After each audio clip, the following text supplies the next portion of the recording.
Hello everyone, this is Isaac White from the Crockett Tavern Museum here in Morristown, Tennessee. And we want to welcome you all to yet another Fun Fact Friday, as well as another chapter in Crockett's life, which of course we've titled Crockett Goes to Congress. However, before he could get to Congress, we see that Crockett had to first get involved in politics on a state level, but even before that, he got involved in local politics. But none of this happens until he overcomes certain hurdles that were thrown in his way, the first of which took place in March of 1815 after he had just returned from the Creek Indian War, when his beloved wife Polly took ill and rapidly passed on. Now faced with the terrifying prospect of having to raise 3 children by himself, Crockett enlists the aid of one of his brothers and his brother's wife to help him raise the kids. But Crockett knew that the love of aunt and uncle certainly couldn't hold a candle to the love of mother. So he decides to go about the area looking for a suitable mate, and he happens upon one who just happens to live next door, Elizabeth Patton. Now, Elizabeth had 2 sons that were in desperate need of a father, and she, of course, was in need of a husband, because her husband James had been mortally wounded at the Battle of Talladega during the Creek War and passed on 2 days afterwards.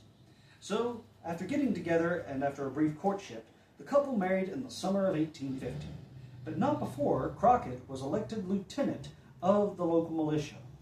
But after all was said and done, Crockett took ill with a bad case of cabin fever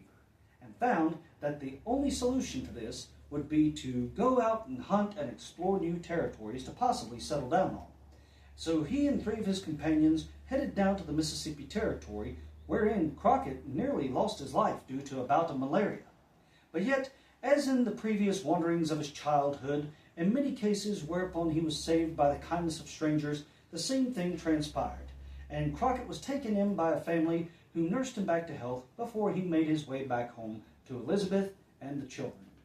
But Crockett still wished to settle down into some new territory, and so between the winters of 1816 to 1817, he pays his final respects to his beloved wife Polly, packs up the plunder, and with Elizabeth and the kids, they make their way out to settle along Shoal Creek in what is now Lawrence County.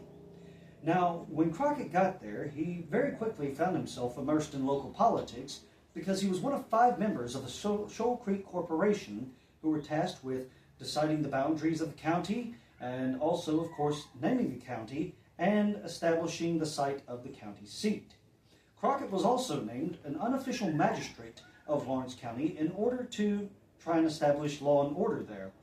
And although this was unofficial, it was made official in November of 1817 when the Tennessee General Assembly listed Crockett as one of 12 magistrates for Lawrence County. So now, having tasted the stew of politics, Crockett decided he wanted a bigger spoonful, and surprised his friends and constituents when in February of 1821 he announced his candidacy for Tennessee's state legislature. And despite the fact of the matter that Crockett knew hardly anything at all about politics on such that scale at the time, he was able to use it to his advantage, because in this time he got up attending the stump speakings, the barbecues, and other such backwoods festivities, using a self-effacing, humorous brand of politics which would become synonymous with him. And as Crockett put it, this afforded me a good opportunity for not having to discuss politics. But despite his ignorance of politics, he handily beat his opponent and was elected to the Tennessee state legislature. Now, Crockett had only been in the Tennessee state legislature's 14th General Assembly for 12 days before he received disastrous word from back home, wherein he received a letter from his wife Elizabeth, who told him about this dreadful disaster that had befallen them at home. This disaster, along with the other things that Crockett would battle in political or personal life, will come in the next few clips. Until the next clip, we want to say thank you for joining along as we focus on Crockett's life in politics.